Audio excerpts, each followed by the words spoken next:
Hello, YouTube. Tonight's story is about Alden, a careful mapmaker saved by Verath, an Orc Huntress who took an arrow meant for him, because sometimes one wound, one old clan word, and one dangerous forest can turn survival into a bond neither of them can ever leave behind once it takes root. Alden had one boot braced against a slick black root, and one hand spread over the wet face of a stone when the forest changed its breathing around him. It was not silence, exactly, because deep forest was never silent. Water continued to slip somewhere below the moss, wind worried the needles high above, and the small hidden things that lived beneath leaves went on with their private labor. It was only that one layer of sound folded itself away. The ordinary disorder of birds and branch and insect drew tight, as if a hand had pulled a cord through the trees, and Alden, who had spent half his life measuring land by what it gave him and what it withheld, lifted his head with the stylus still in his fingers. He marked the angle of the ridge, took 3 paces, then stopped again. The forest above him held its breath. Alden turned slowly, not with the dramatic sweep of a man expecting danger, but with the cautious economy of someone who did not yet know what he was trying not to startle. He saw fir trunks, rain-dark and close together. He saw a torn strip of lichen hanging from a branch where something large had passed. He saw a crow lift from the slope and vanish soundlessly into grey light. He did not see the man crouched behind the split pine with the yew bow drawn back to the ear. He did not see the black iron head of the arrow fix itself on the center of his chest. Above and to his left, Verath saw it. The arrow left the string. Verath moved. There was no cry from her, no warning, no heroic leap across a sunlit clearing. There was only a dark shape dropping from the sloped rock above him, a hard rush of muscle and fur-lined leather, the wet thud of feet striking loam, and a sound like a mallet driven into packed hide. Alden saw green-grey skin, a braid snapping across a broad shoulder, one amber eye narrowed not in pain, but in calculation. And then the arrow was in her left shoulder instead of in his chest. For a moment he understood none of it. The mind, when asked to accept that death had been walking toward it and had somehow struck someone else, often refused the order in which events had occurred. He saw her hand, large and scarred, and wrapped around the hilt of a short secondary blade, the tendons standing out along the back of it like pale cords under dense skin. He saw the arrow shaft quivering where it entered the thick muscle below her collarbone. He saw the line of her jaw tighten once, almost imperceptibly, as if pain were an animal she had taken by the throat and did not intend to let loose.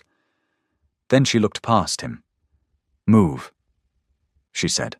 Her voice was low, roughened by the forest air, and carried more command than volume. "They'll send another."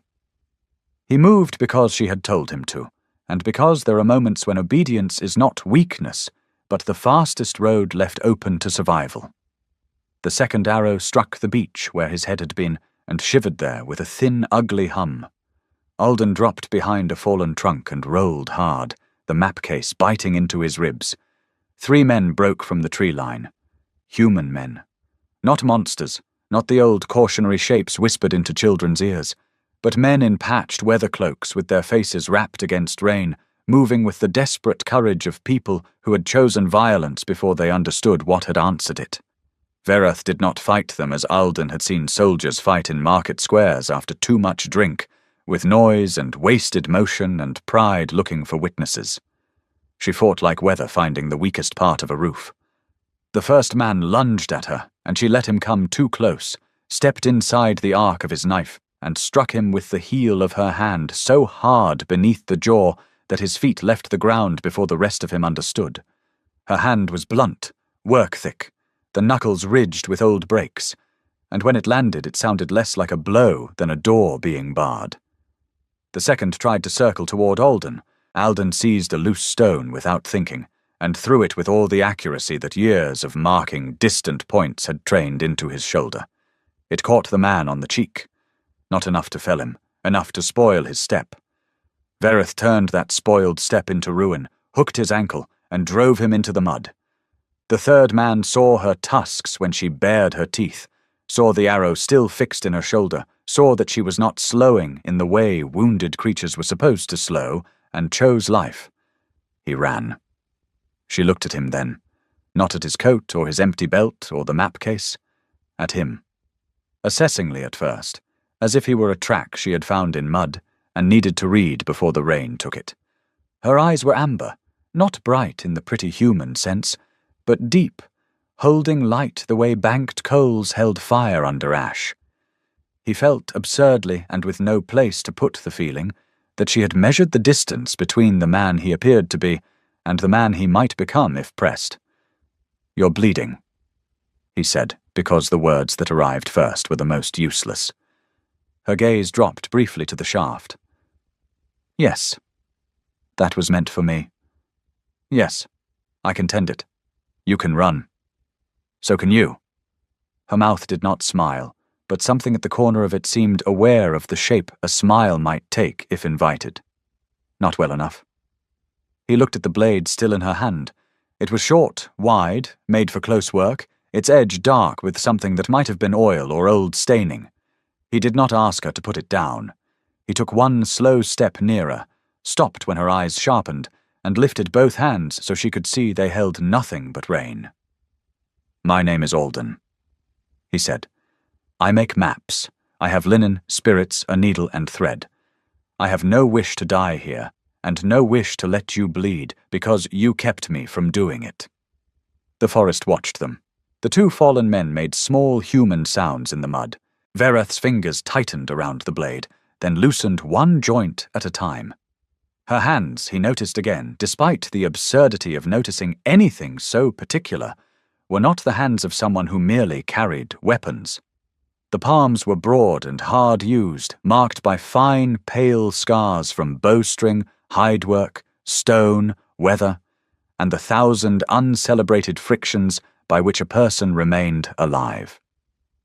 These were hands that had skinned deer in winter, hauled wet rope, sharpened bone, gripped branches slick with frost, and now held his life at a distance until they decided what kind of thing it was.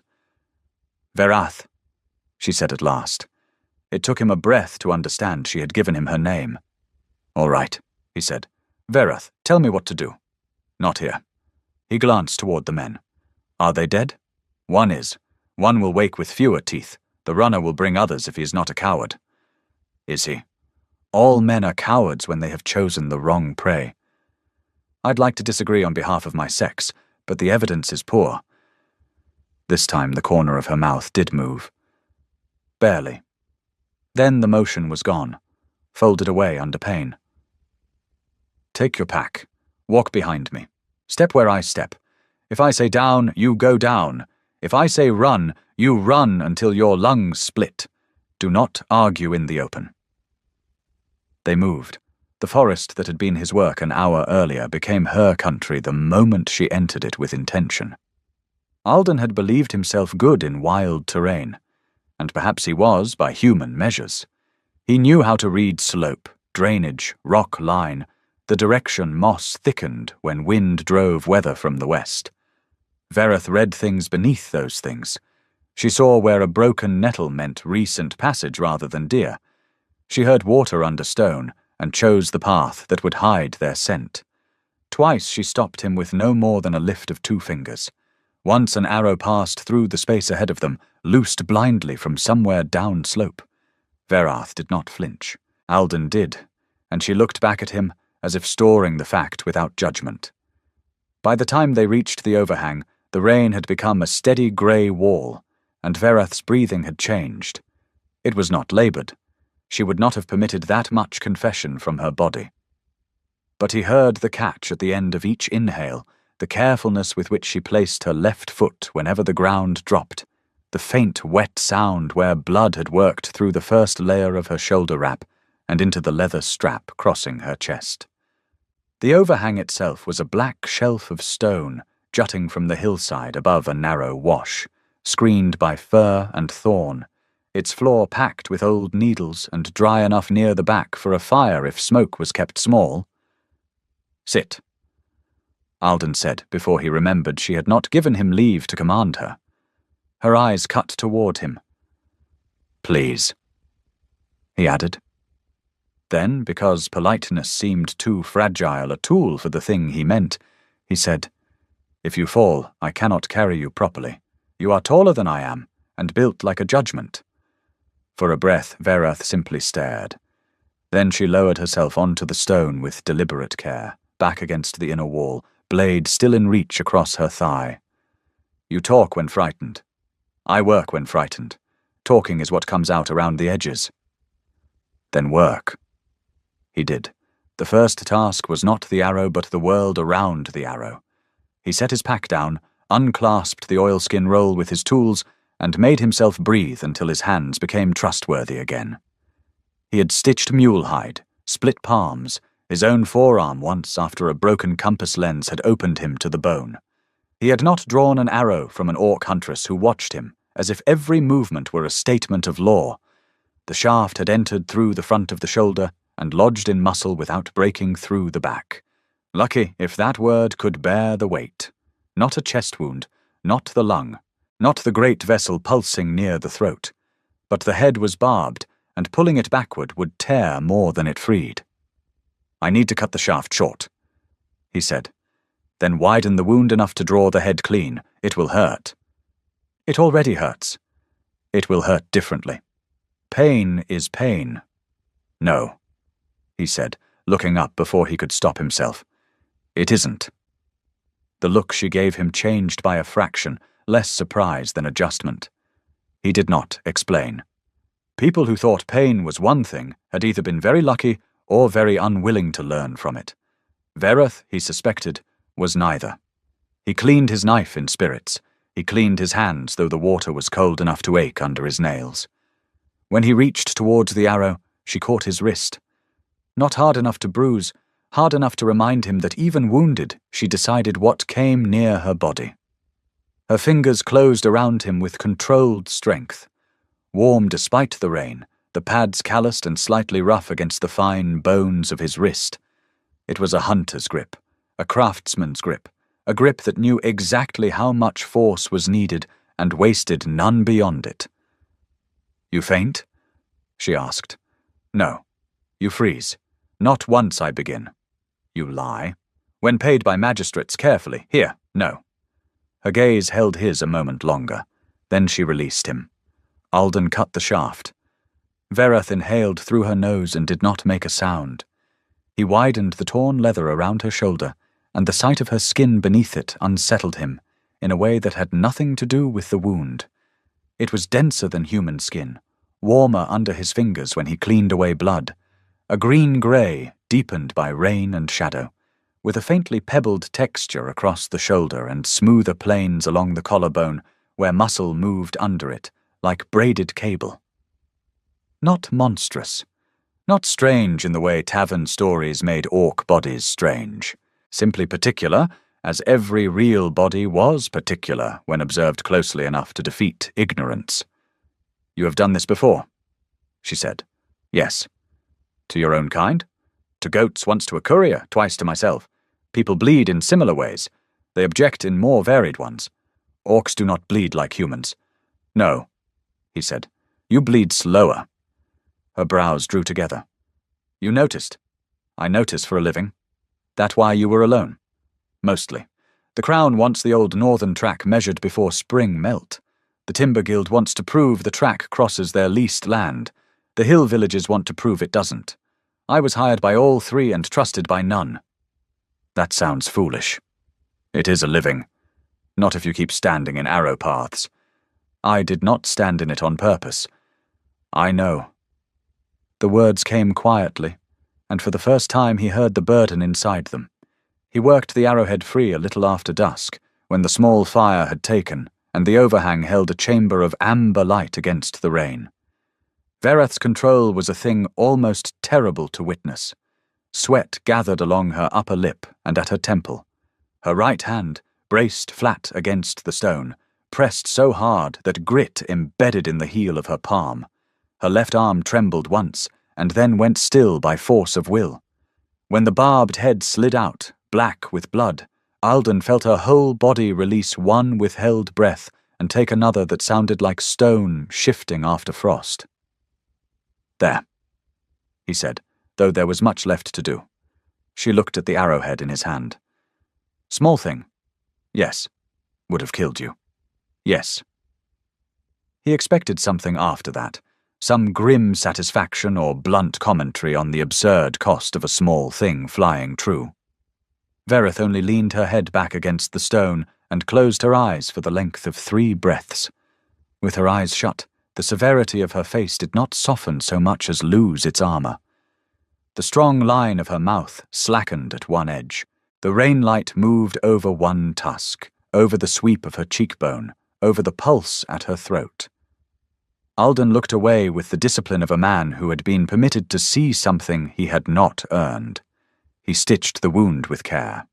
He packed it with clean linen and bitter herbs from his kit, then wrapped the shoulder in a crossbind that would keep pressure without restricting the lung. She corrected him once, naming a muscle he did not know in her language, and showing with 2 fingers where the bandage could not pull if she needed her bow arm again soon. Even half drained of blood, she was precise. Especially then, perhaps. Precision was a shelter for pride. When he finished, he sat back on his heels and realized his hands were red to the wrists. Verith opened her eyes. "You did not shake," she said. "After." "What?" "I shake after." She looked at his hands. The shaking had begun, fine and humiliating, a tremor running through the fingers now that the necessary work had ended. He curled them once, not to hide it exactly, but to make it useful by reaching for cloth. Verith watched without the satisfaction some people took in discovering weakness. She only watched as she watched the forest, accepting what was there. They ate dried oatcakes from his pack, and strips of smoked meat from hers that she declared too tough only after he had almost broken a tooth trying to chew them. He fed the fire in small, careful increments so the smoke would drift thin through the thorn screen.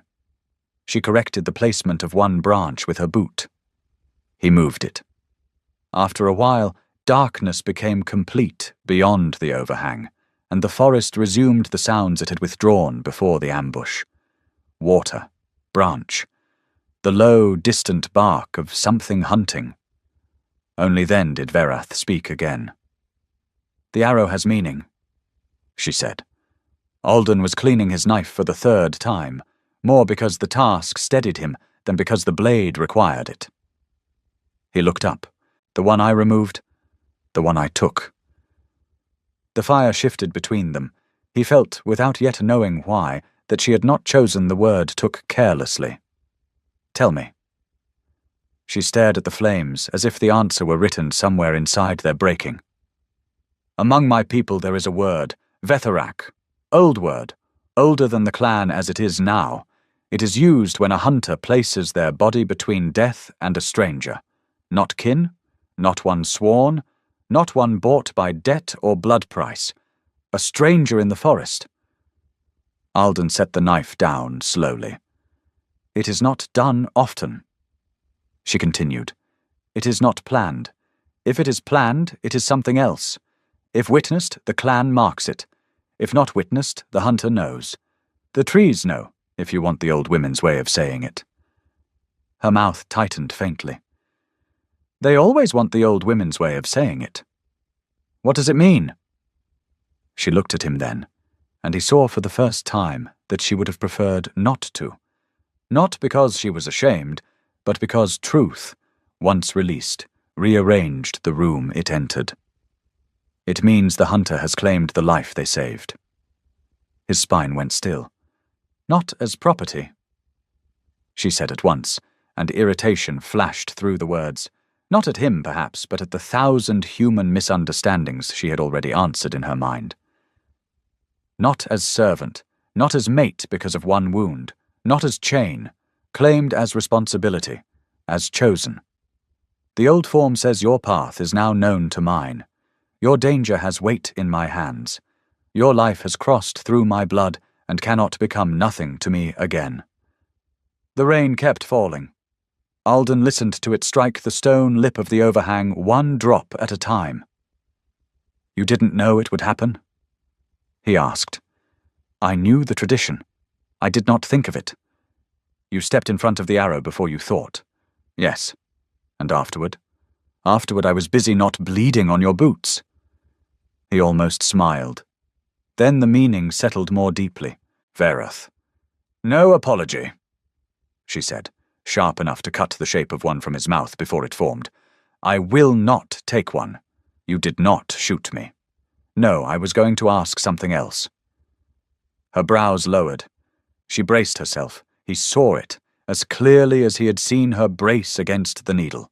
For alarm, refusal, mockery, debt, all the clumsy tools humans brought to doors they did not recognize. Alden looked at the bandage, at the red seeping slowly through the outer linen where her shoulder had taken what his heart would not have survived, and then back at her face. "Does the tradition require anything of me, or only of you?" For the first time since she had fallen from the ridge into the arrow's path, Verath had no answer ready. The silence that followed was not empty. It was crowded with every answer she had expected, and the one he had given instead. Her right hand rested on her knee, fingers curled loosely now, and the firelight found the old pale cuts across the backs of them, the thickened pads, the faint tremor she hid by pressing thumb to forefinger. Alden thought of the way those hands had closed around a blade, around his wrist, around the edge of pain. He had asked the question because it was the only honest one. He could not yet know what her word meant, but he could see what it cost. There was a difference between being bound by another person's belief and watching them shoulder a burden alone because no one had bothered to ask where its weight fell. "Only of me," she said at last. The words came slowly, as if each had to be drawn from a place under stone. "That is what the tradition says. What do you say?" Her gaze sharpened again, grateful perhaps for the return of ground she could fight on. "I say sleep. You ask too much for a man who nearly died before midday." I ask slowly. "You ask like a river. That is worse." He accepted the rebuke because it held less anger than defense. He banked the fire, checked the rain, and arranged his cloak near the entrance where he could wake if anything moved outside. Verath watched him make a bed too far from the fire and too close to the weather. After a while she said, "You will freeze there. I can watch the opening. I can hear better wounded than you can whole. That may be true, but I can still be useful. You are useful closer to the fire. Your teeth are loud. My teeth are not loud. They will be." He moved closer to the fire, not close to her, closer to warmth. The distinction seemed important, though he could not have said to whom. Sleep did not come quickly. Pain kept her breathing shallow. The day kept replaying itself inside him in the wrong order. The arrow in the beach, the hand on his wrist, her saying chosen as if the word had weight and temperature. Once in the night he woke to find her eyes open, bright in the low ember light, fixed not on him but on the mouth of the overhang where rain stitched silver lines through black air. Her left shoulder was held too still. Her right hand rested over the bandage, not touching the wound, only guarding its place in the world. Quick note before we continue. If you want hotter and uncensored orc-bound fantasy romance stories, I'll be sharing them on my Patreon page. These are the deeper and more intense scenes I can't post here, so check the description for details. By dawn the rain had thinned into mist, and the forest beyond the overhang looked newly made, though Alden knew better than to trust any world merely because water had rinsed the blood from its leaves. Verath slept for less than an hour before sunrise, sitting upright with her head angled against the stone, blade within reach, bow across her thighs. Even asleep she occupied the space like a drawn thing, held under tension. Alden woke before she did, and did not move at first. He had learned during years in rented rooms and shared barns and crowded waystations that people revealed more in sleep than they intended in speech, and that decency consisted largely of not taking what was revealed unless it was needed. What he needed was to know whether fever had come. Her skin, when he set 2 fingers lightly near the uninjured side of her neck, was warm in the way it had been warm before, perhaps warmer, but not alarmingly so. Her eyes opened before he drew his hand away. He froze. She looked at his fingers, then at his face. "You are bad at sneaking. I was checking for fever. You check with your throat. I was avoiding the wound. If I had fever, I would know. People say that until they don't." She considered this, then gave the smallest possible grunt, which he chose to hear as permission not to apologize. When she shifted, color moved under the green-gray skin around her mouth and vanished. The wound had stiffened in the night. The bandage was stained through but not soaked. He boiled water, washed his hands, and changed the outer dressing under her direction and over her objections, which were not to the tending itself, but to the implication that tending took time. The inner linen had adhered at one edge. When he eased it loose, a sound escaped her, no louder than a breath through teeth. She killed it immediately, but Alden had heard it. More importantly, she knew he had heard it. He did not look at her face until the dressing was free. The flesh is angry, not poisoned. The flesh can be angry and still work. Can it draw a bow?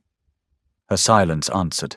He rinsed the wound, packed it with crushed yarrow and a bitter, dark moss she named from a pouch at her belt, and rewrapped it. Her shoulder under his hands was a complex map of strength interrupted, muscle swelling around injury, heat gathered where iron had passed. He had drawn rivers forced around rock, roads bent by old landslides, borderlines that pretended men could instruct mountains where to begin and end. This was another kind of terrain, and he treated it with the same humility. Observe first, impose nothing, never assume the surface told the whole truth. They did not leave that morning. Vereth declared it with the reluctance of someone admitting a wall existed because her shoulder struck it every time she tried to stand. She could walk. She proved that by rising too fast, going pale beneath the deeper color of her skin, and remaining upright through an act of will so concentrated that Alden felt it in his own teeth. She could not travel hard, climb wet shale, evade armed men, and still be useful to herself by dusk. He did not say this aloud. He only watched her realize it. There was dignity in letting a person arrive at an unwanted truth without dragging them toward it by the wrist. "We wait until midday," she said. At midday, she said, "Until evening." By evening, with rain returning in a whisper through the firs, she said nothing at all, and Alden set more wood near the fire without comment. The day became a slow apprenticeship in each other's silences. Alden mended the torn strap of her shoulder harness with waxed thread from his kit, working the awl through thick hide, while she watched with the irritated attention of someone whose own hands would have done it faster if her body had not betrayed her. He offered it back when finished. She inspected the stitches. Her thumb passed over them once. The pad of it was broad, scarred at the edge where a blade must have slipped years before, the nail cut short and squared cleanly.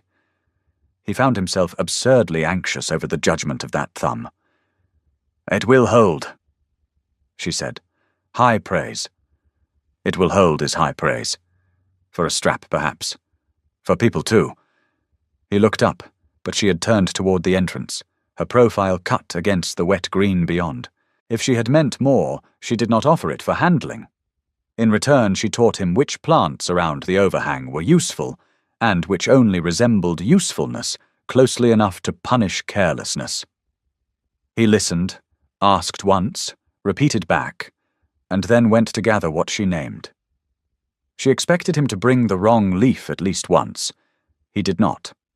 When he returned with the silver-veined plant from the north side of the wash, and the black-rooted moss from beneath the leaning cedar, she took them from him, and said nothing for a time.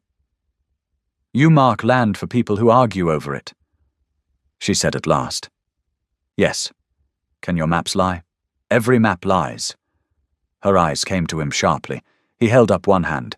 "Not always on purpose. A map is a choice. You show a stream and leave out the sound of it. You draw a ridge and leave out how it feels in the knees after rain.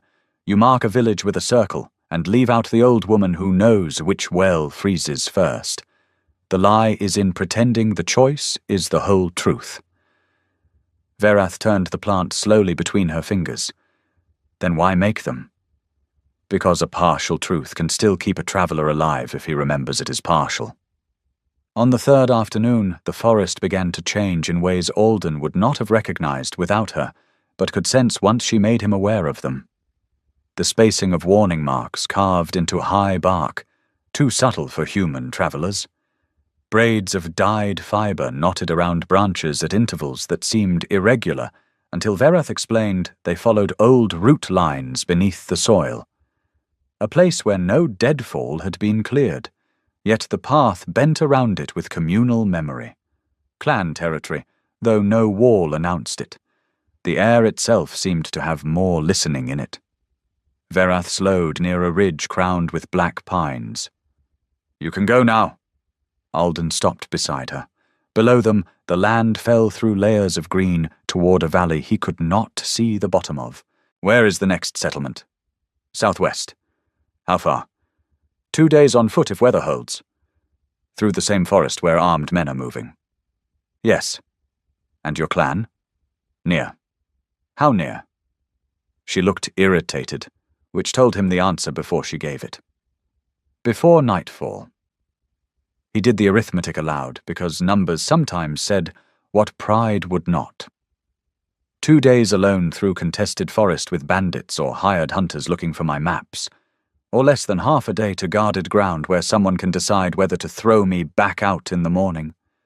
My people do not like strangers, I gathered. They may like map makers less. That would put us in good company with most magistrates. Alden.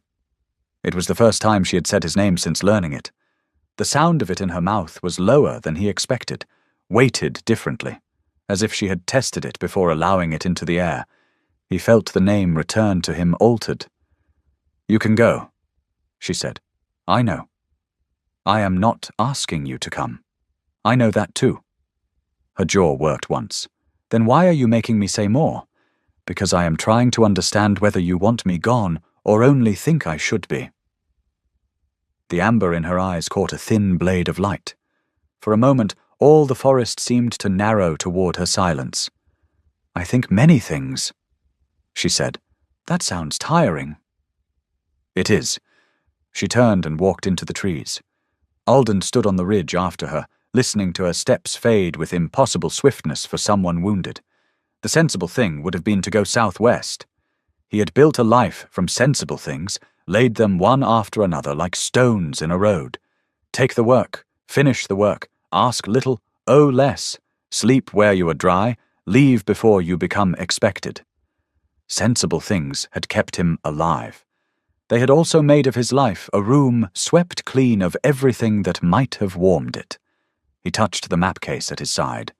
Then he followed. Verath did not look back for a long time.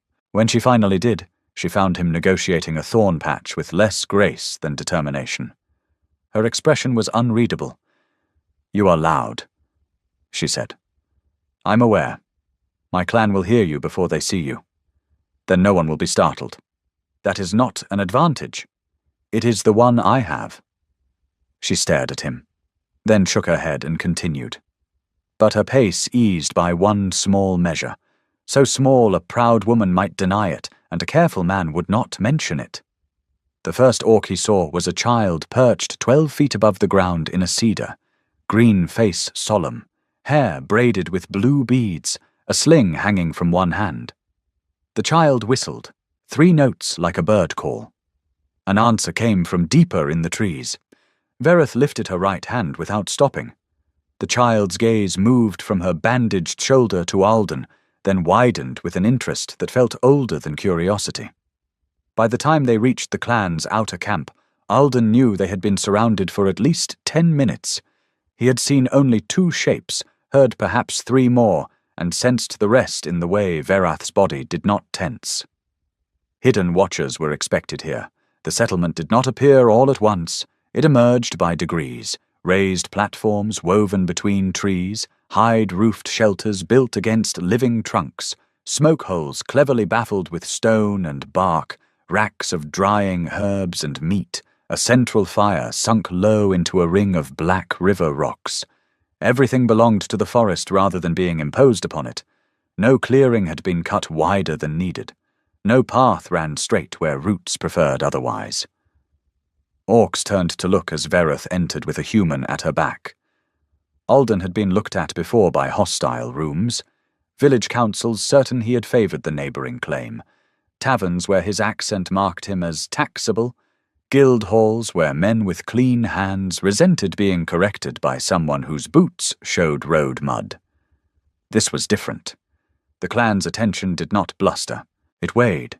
It moved first to Vereth's left shoulder, to the fresh wrap beneath torn leather, to the way she carried the arm. Then it moved to him. Not with accusation exactly, with recognition of a shape he had not been told he made. An elder woman stepped from beside the central fire. She was shorter than Vereth, but broader through the chest, her hair white and braided close to the skull, her tusks worn smooth at the tips. Age had not thinned her so much as concentrated her. She carried a carved staff she did not need, and wore a necklace of bone discs marked with dark lines. Her eyes, a deeper amber than Vereth's, took in the blood-stained strap Alden had mended, the bandage, his map case, his empty belt, and the space between him and Vereth. She spoke in the clan language. Vereth answered in clipped syllables. Alden understood nothing except tone, and tone told him enough to stand still. The elder said something else. One word repeated with a lift at the end. Vereth's face closed so thoroughly it might have been a door built for winter. She replied. The elder's gaze flicked to Alden again, and there, unexpectedly, was amusement. Alden had no idea whether that was better or worse. Vereth turned to him. Elder Mora, you will not speak unless asked. I can do that. You will answer truth if asked. I can do that too. You will not make jokes. He looked at the elder, who was still watching him with sharp amusement. I will try to know the difference before it is too late. Vereth's eyes briefly closed, as if appealing to whatever gods governed difficult men. Elder Mora said something in the clan tongue, and several nearby orcs made low sounds that might have been laughter. Vereth did not translate. The wound was tended again, this time by a healer with red clay on her palms and a disapproving mouth. Alden was ordered, through Vereth, to stand outside the healing shelter. He obeyed until the healer barked something and pointed at him. Vereth, seated on a low bench with her shoulder bare and her dignity in tatters, looked furious. What did she say? Alden asked. She says if your stitches were good enough to survive my walking, your hands are not entirely useless, and you may hold the lamp. The healer spoke again. And shut your mouth, Vereth added. I wasn't going to speak. The instruction was for both of us. He held the lamp. In stronger light, the wound looked both better and worse.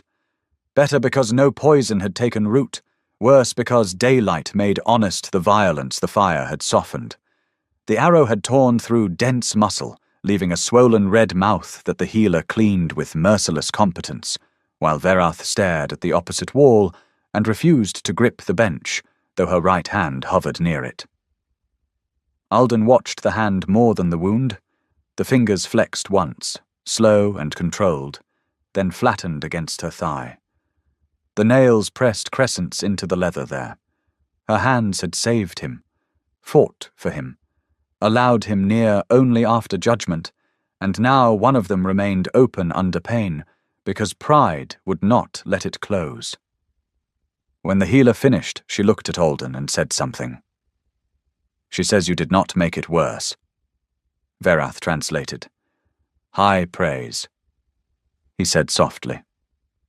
Vereth gave him a look, but her mouth betrayed her by a fraction.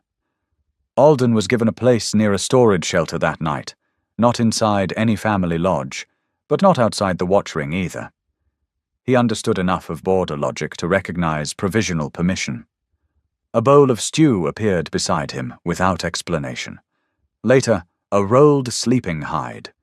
Later still, a boy of perhaps 10 came and touched the brass hinge of his map case with one careful finger before fleeing when Alden looked up. The next morning, Alden asked where his help might be useful. The question caused more disturbance than he intended. The orc he asked, a broad man repairing a net, stared at him as if he had requested permission to eat moss. After consultation with 3 others and eventually Elder Mora, he was brought to a long table under an awning where pieces of bark, hide, and scraped wood bore marks Alden recognized instantly as land memory in non-human form, not maps as he knew them. Routes encoded by landmarks, scent trees, seasonal water, clan warnings, old danger, good mushroom ground, bad spirits if one believed in that sort of thing, or bad gas from marsh if one believed in another. The clan did not lack knowledge of their territory. They lacked a human-readable shape that could answer human claims before those claims arrived with seals and soldiers. "You make lying paper," Elder Mora said in the trade tongue, which she spoke better than she had pretended the day before. Alden looked at the gathered materials. "I make partial paper. It lies less if the maker knows he is lying." Her tusks showed faintly. Verath said this. Verath listens. Verath hears. Listening is what she does when she admits another person has made sound worth keeping. Across the camp, Verath, who was pretending not to attend this conversation while sharpening a skinning knife one-handed, went very still. Alden wisely did not look at her. "What do you need mapped?" Elder Mora leaned both hands on her staff. "The old northern track, the spring floods, human boundary stones placed where no human hand had right to place them, the groves where we will not have axes, the paths where your kind may pass if they come with clean feet and empty hands." "That is more than one map. Then you will not be bored." "I was not offering because I required entertainment." "No," she said, and her gaze sharpened. "You offered because you do not know how to be held without giving weight back." Alden felt the words strike closer than courtesy allowed. Around them, orcs worked with the pointed non-attention of people listening hard. "Among humans," he said carefully, "being held often becomes a debt. And you fear debt. I dislike not knowing the terms." Elder Mora's eyes moved briefly to Verath. "So I have heard." For several days, Alden worked. He worked because work was the language his body spoke before trust, before ease, before any claim he might make on safety. He walked the edge paths with 2 young hunters who pretended to resent his pace until they realized he remembered every turn. He copied clan marks into a form that could be understood by magistrates without revealing what should remain hidden. He redrew the ridge where human maps had flattened it into a lie. He marked the seasonal wash that became a killing flood by spring and the safe crossing that existed only in late autumn when stones stood above water like the backs of sleeping animals. He did not ask what he would be paid. No one offered. The absence of bargaining became strangely cleaner than any bargain he had made in years. Verath healed badly because she hated healing. This was Alden's private conclusion by the second day in camp. She obeyed the healer when watched and cheated the moment supervision turned away. She lifted things with the wrong hand, tried to string a lighter bow, and failed with such silent fury that 2 children vanished from the practice yard to avoid being near it. Alden found her behind a cedar afterward, standing with the bow in her right hand and her left arm shaking at her side. He stopped at a distance. "I am not here to comment," he said. "Then why are you here?" "To avoid commenting from nearer camp, where more people could hear me not do it." Her shoulders rose and fell once. The injured one lagged behind the other by a fraction. "It should work. It was pierced by an arrow 4 days ago. I have worked through worse." "Were those wounds in the shoulder you used to draw?" "No." "Then this is different." She glared at him. "You enjoy that word too much." "Different. Pain. I enjoy being right very rarely, and only when it is not making you miserable." That is a careful answer. I am a careful man. Yes, she said, and the anger faded so suddenly that something more tired stood in its place. You are. He came no closer. The distance between them had become a language of its own. Too near and she would brace. Too far and the conversation would become escape. He settled on a fallen log not beside her, but near enough that leaving would be a choice. She looked at the bow in her hand. My mother drew until the day before she died, she said. Alden waited. She was not old. Fever in the blood. Healer said rest. She said the deer would not rest. She missed the shot because her hand shook. I was 12. I remember being angry. At her. At the deer first, then at her, then at myself, because neither anger was useful. That is young to learn usefulness is not the same as love. Vereth's eyes cut to him. You say things like you were placing a blade on a table. Would you prefer I wrap them in cloth? No. She looked away. I would prefer not to recognize them. He let that stand. That evening, Elder Mora chose her moment. The central fire burned high enough to send sparks into the dark like brief, failed stars. Alden had spent the day finishing a clean copy of the East Boundary and writing a formal account of the guild-marked men who had tried to take his field notes. His hand ached. Ink stained the side of his finger. He sat near the outer ring with a cup of something fermented, sour, and powerful enough to make his ears warm, watching Vereth across the fire as she repaired a torn quiver with one hand and the stubborn assistance of her knees. Elder Mora lowered herself beside him. Alden straightened. Elder, do not become formal. It makes humans sound like gates trying to sing. I will try not to sing. Good. They sat in silence long enough for Alden to understand that she had not come to fill it lightly. The clan moved in firelight around them, green-grey faces, amber eyes, the gleam of tusks, the soft, heavy tread of bodies made strong by work rather than display. Vereth did not look over, which meant she knew exactly where they were. You asked Vereth what Vethorak required of you. Elder Mora said. Alden set the cup down carefully. Yes. Good question. I did not know if it was. Good questions often come from not knowing. Bad questions come from thinking you already do. He accepted that with a nod. She told me it requires nothing of me. She told you what the old wording says. And what does the old wording leave out? The elder's smile was slow. You are not stupid. That will make things harder. So I've found. She leaned her staff across her knees. The firelight caught the bone discs at her throat, each carved mark blackened with age. Vethorak is not a marriage. It is not a chain. It is not a law that lets the clan take a stranger and put a collar of gratitude around his neck.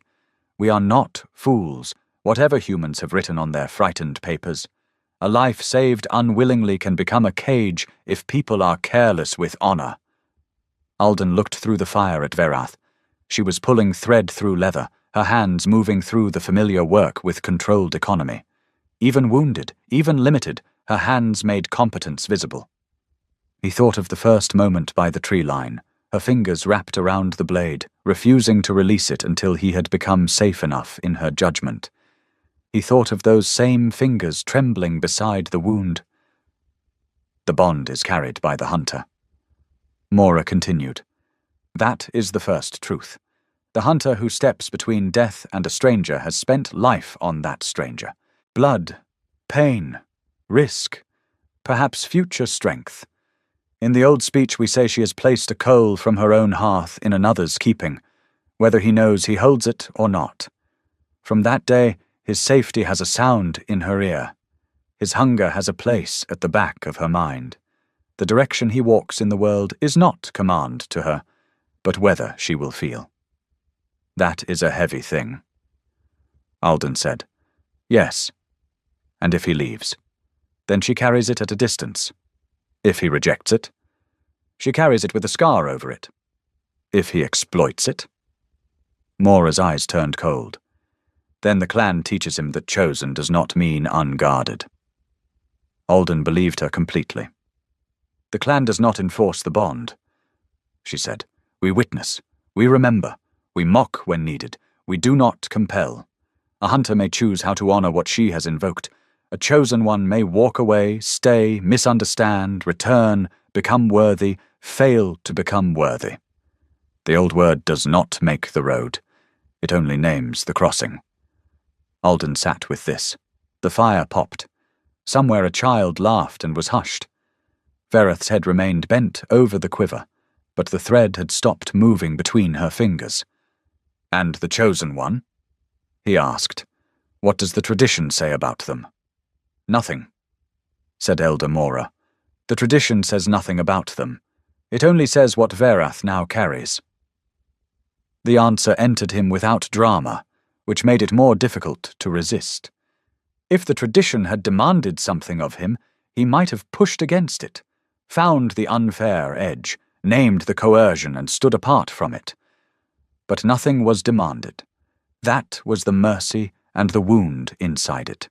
He was free, entirely free, to leave a woman carrying the weight of his life in her awareness because she had moved faster than thought and placed her body between him and death. He looked at Vereth's shoulder. The fresh bandage disappeared beneath her leather vest, but he knew the wound's shape now. He knew where the swelling gathered, where the skin heated at dusk, where the stitch line pulled when she forgot and reached too far. He knew because she had allowed him to know. He knew because the arrow had written a sentence through her flesh, and neither of them could unread it. Elder Mora followed his gaze. Do not stay from guilt. He looked back at her. Her face was severe. Guilt is a poor builder. Its roofs leak. Stay because your feet know the ground. Leave because your road calls louder. But do not make a house from apology. It insults everyone who has to live in it. Alden breathed out slowly. You speak plainly. I am old. Time is short and young people are thick. I am not that young. To me, rocks are young. Despite himself, he smiled. The elder's expression softened by an amount so slight it might have been firelight. She is difficult. Yes. She is proud. Yes. She will bite before admitting hunger. I had begun to suspect. She also does not step in front of arrows for every human who wanders under one. Alden's throat tightened. Across the fire, Vereth looked up at last. Their eyes met through smoke and sparks and all the things other people had named around them. She looked away first, but not quickly enough to make it nothing. After the elder left, Alden remained by the outer ring until the fire burned lower and the camp thinned into night. He did not go to Verath immediately. Some conversations required approach the way a good map required scale. Too close and all shape vanished, too far, and the important features disappeared. He washed his cup, set his tools in order, checked the drying ink on the formal statement, and only then crossed toward the edge of camp, where Vereth had taken herself apart from the fire. She was seated on a low stone beneath a black pine, maintaining her equipment with the fierce concentration of someone doing one thing to survive thinking another. A bowstring lay across her knees. A small pot of wax sat open beside her. Her right hand worked the wax into the fibers, thumb moving in short, firm strokes. Her left hand rested near the work, not useful enough to help, too proud to withdraw entirely. Firelight from the camp reached her only in fragments, catching along her cheek the curve of one tusk, the bound line of her injured shoulder. Alden sat near her. Not beside her. Near her, at the distance that was not quite far enough to be leaving. For a while there was only the sound of her hand on the string. Mora explained more. He said, I know. She enjoys explaining things that make people uncomfortable. She enjoys being right. The discomfort is seasoning. He looked toward the campfire, where the elder's silhouette moved among the banked coals. She told me the tradition says nothing about the chosen one. That is true. You told me the truth. Yes. Not all of it. Her hand stilled on the bowstring. I told you enough. You told me the part that gave me freedom. And would you rather I had told the part that made you pity me? No. What then? He looked at his own hands, ink-stained, narrow, pale in the knuckles from the evening cold. Hands that had drawn boundaries, closed wounds, cooked bad tea, written accusations in language neat enough to trouble a guild. They seemed, suddenly, like things he had been using for years without asking what they wanted to hold. I would rather you had not been alone with it, he said. The words did not startle her outwardly. Inwardly, something shifted. He saw it in the way she drew one careful breath and let it out through her nose. You stepped in front of it without thinking, he said. Yes. You do that. You see something that needs doing, and you do it before you decide whether you want to. She did not answer. Her hands resumed their movement on the bowstring, slower now. He said, I do that too. The fire at the camp's center moved in the wind. Shadows bent and lengthened across the ground. Neither of them said the thing that stood between them, old-worded and unnamed in any language he had grown up speaking. They did not need to. The tradition had already named part of it. Their hands had named more. The wound named the rest every time she moved, and pain crossed her face before pride covered it. Vereth looked at him without turning her head fully.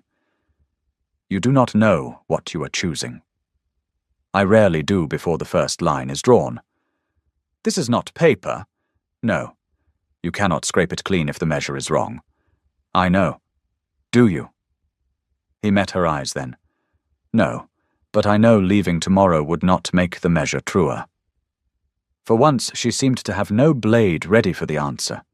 Her gaze searched his face, not softly, not tenderly in the easy sense, but with that same deep, unsparing attention that had first found him under trees. Alden let himself be seen. It was harder than he expected. He had lived so long as a useful outline that being looked at as a whole thing felt almost indecent. My people will make remarks, she said at last. I have survived magistrates. Not the same. Worse. More accurate. That is concerning. Her mouth curved. This time, though, she did not hide it quickly. The smile was small and tired, and real enough to change the temperature of the space between them. The next morning, they prepared to leave for the southern filing post with 2 clan riders, 3 copies of the report, and Elder Mora's bone-sealed statement wrapped in oiled hide. Alden packed his case with more care than usual because his hands needed occupation. The camp watched with varying degrees of subtlety. Braca told him not to ruin the map before returning because he wanted to argue about it again. The Cedar Child gave him a blue bead and then denied doing so. The healer shoved a packet of herbs into his chest and told him his knots were still ugly. He thanked her gravely. Vereth appeared last, as if departure were an animal she had been tracking and did not wish to startle. Her gear was adjusted for the wounded shoulder, bow carried but unstrung, blade at her hip, hair braided tight.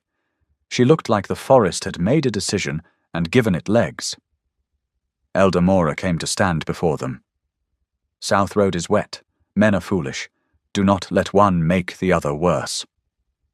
Verath said something in clan speech. Mora answered, then looked at Alden. You will bring back the spring measure. I intend to. Intentions are eggs, useful only if kept warm and not dropped. I will try not to drop them.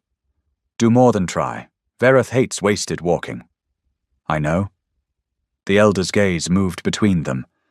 And there it was again, that dangerous amusement.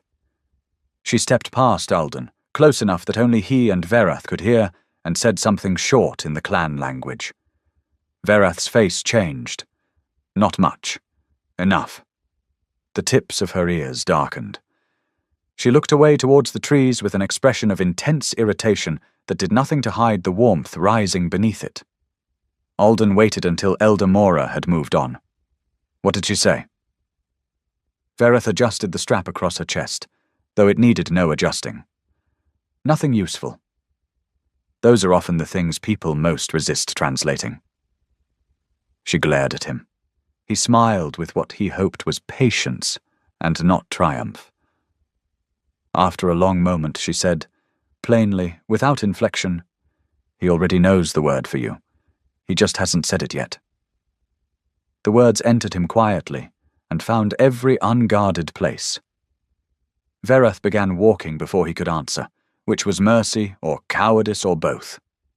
Alden stood a breath longer at the edge of the clan's camp, the blue bead in his pocket, the map case against his side, the morning forest opening southward in wet green layers. He did not say the word. He did not even know which language would be honest enough to hold it.